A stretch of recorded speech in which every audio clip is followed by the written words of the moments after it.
of those who have died defending the nation in combat. Eleanor Roosevelt once said, "Freedom is a huge requirement of every human being. With freedom comes responsibility."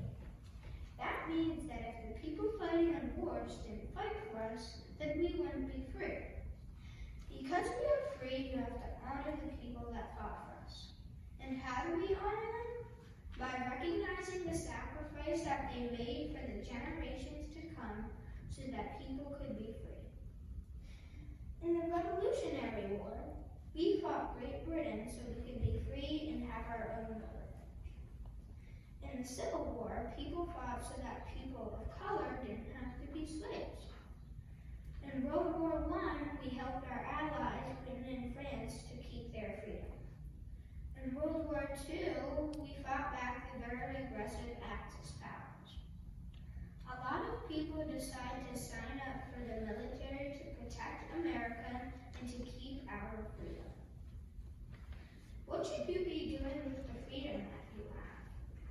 Sitting on your couch watching TV, or celebrating the people that fought for us to give us that freedom? Okay, let's get started. Did you know 3 of my great-grandparents were in wars? 2 of them were in World War II and 1 was in the Korean War? I didn't think Memorial Day was important until I heard that. I didn't think that was important because I never thought how hard it would be to fight in a war. I think fighting in a war would be hard because people could die or people could get seriously injured. Even though my great-grandparents didn't die, I think they were still scared because they could have gotten killed. Can you imagine that every minute of the day you could be thinking that your friends and you yourself and other people could die? Thinking that would be scary, right?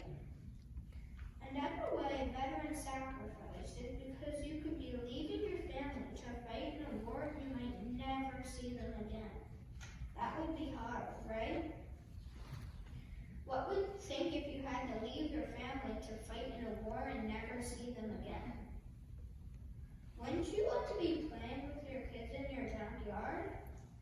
What I would think they would be doing would be praying that they would see you again.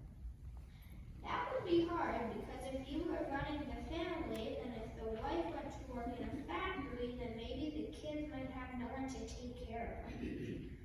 What if the dad also never did come back? Then that probably means that your father died. For instance, what if my dad left for war when I was 8, like I am right now? I think that would be hard because I have a strong bond with him and I would miss him. And if he never came back to me, wouldn't that be sad? Also, your pet might not have food and or water, so you will most likely miss your pet when you play with the animal. I just let you imagine the sacrifices of those who have died defending the nation in combat, right? Have you ever heard of the veteran Roy Hanna? If you haven't, you will learn right here, right now.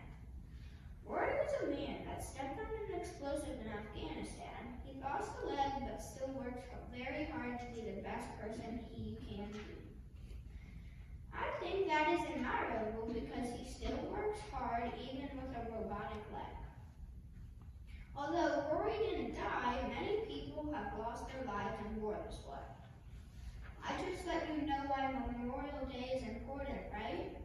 I also just let you know the sacrifices that the people in the military make, including risking their life for our country